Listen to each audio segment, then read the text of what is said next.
Hey guys, Paddy from Livingston Iron. I'm just here to have a quick few words about Bankline. It's it's a very underrated piece of kit that I think we should all have at least a bit of Bankline, or have a pound of it sitting at home at least anyway, and top up your kit with it.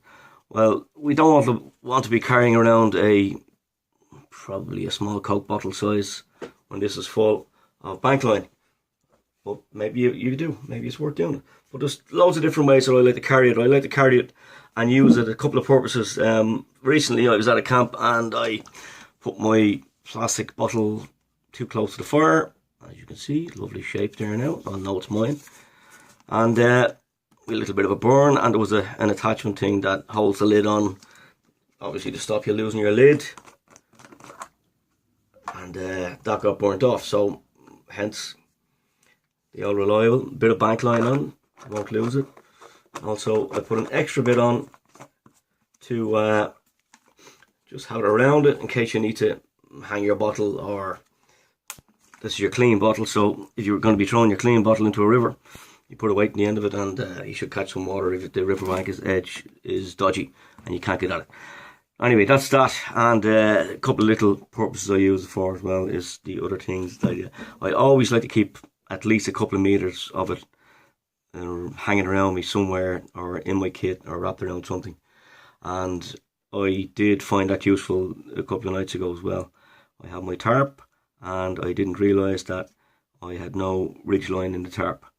So I normally have about 15 or 20 foot of Bankline around my axe, around from the shoulder there down the neck, and it just sits there and has two purposes. First purpose is if I overstrike with the axe and I hit, it's a bit of protection on the handle there. So it's giving me that bit of protection. Also, it's a backup to have 15-20 foot of Bankline with you when you know you're going to be having your axe with you.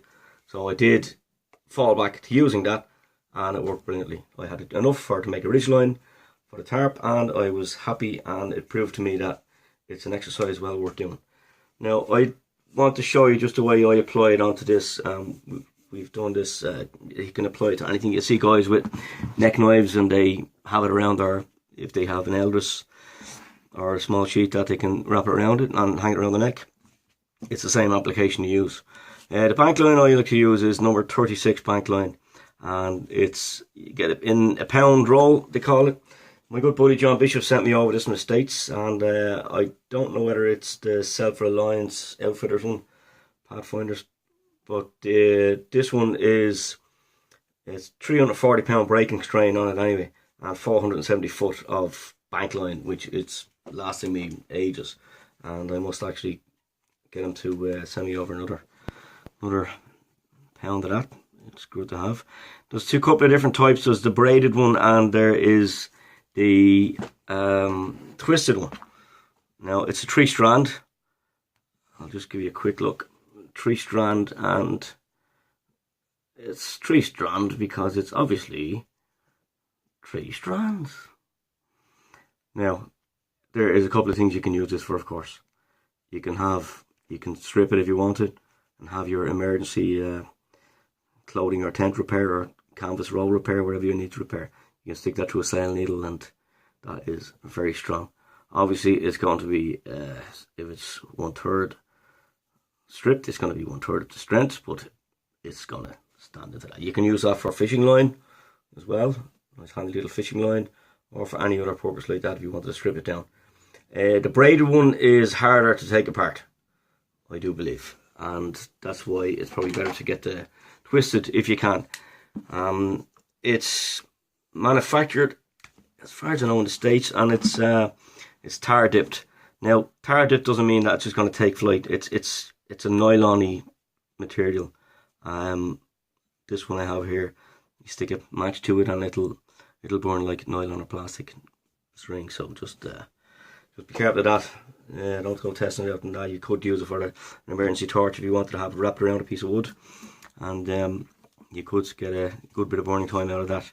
So how I like to do this is I get my length that I'm going to use, say about 15 foot or so. And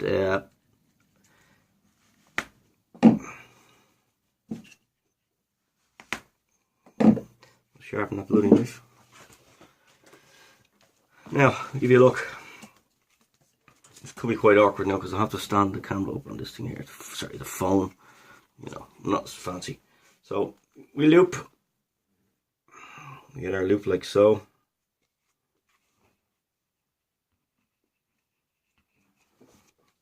Now you have your loop at the top there like that.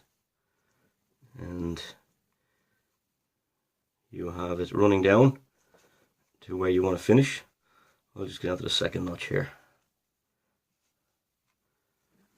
You start. Make that foot a bit shorter. Now you leave a little tail on it. You'll see what that's for in a while. You leave a small tail on it, and you start wrapping up towards. Now, sharp safety obviously applies here. Don't do it without your mask on. No, I don't need that mask. Your X mask. Keep your X mask on. You could be fiddling around with this, and you could do yourself an injury. And then you'd be saying, "But Paddy told me how to do it like that." I know you probably won't talk in that type of voice, but anyway, look, you get the idea. Wrap around. Try and keep this fella as straight as possible. Running up like so. You'll have a loop up there. You're going to go as far as that, and you leave that tail there. We'll show you that now in a minute what that's for. So you're working up towards that. I'm just going to put you guys on pause and get back to you. You don't want to watch me just wrapping this piece of Bankline around a twig for the next 5 minutes. So don't go anywhere. Stay tuned. Come back to us after the ads. Welcome back. Ads? No, we don't do ads. We did ads, we would fortune, but we don't do ads. We keep it clutter ad free. Anyway, look, this is how far we got. Now we're coming to the point where you're coming up to your loop that's exposed. So we've got another wrap. Come around. No, we won't bother coming around. So you've got this one here. Now the idea is to catch that last piece through. Just let him sit there. And the tail that I told you to leave, you tug down on that. Now you pull down on that tight, and that should draw your loop back into itself here. Now you can trim this piece off if you want. Now you can pull that down a good bit if you like, but I like to leave a little bit of a tail up here because if you do need to get this back off for emergencies, it's going to be a bugger to get off. So you give yourself something to grip back on. But I won't leave that whole thing. I'll probably do another little small loop for a grip and pull it out. So I'll pull it down another piece. You can use, as I say, a multi-tool pliers or something like that. And that's buried in there. I'll trim it off now at the bottom. Now there is at least a minimum of 15 foot on this that I will be able to fall back on and keep. So I'll just put a little knot in that fella there. I'll tidy him off.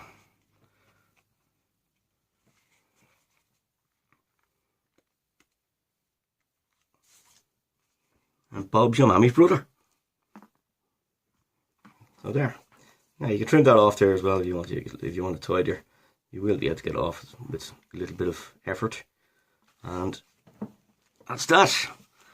So that's the Bankline Max Protector. Always have a little bit hanging around. Bottle carrier. And you can use it, as I say, if you strip it, 3-strand twisted Bankline, 340 pound breaking strain, and that should carry on a hammock as well if you do need it. but it got me out of a hole taking it off this. That's why I just thought I'd show you a quick video before I put that back on, why it came off, and it came in handy for a emergency ridge line for a tarp. So that's all for me. Thanks for watching, and keep doing what you're doing. Cheers.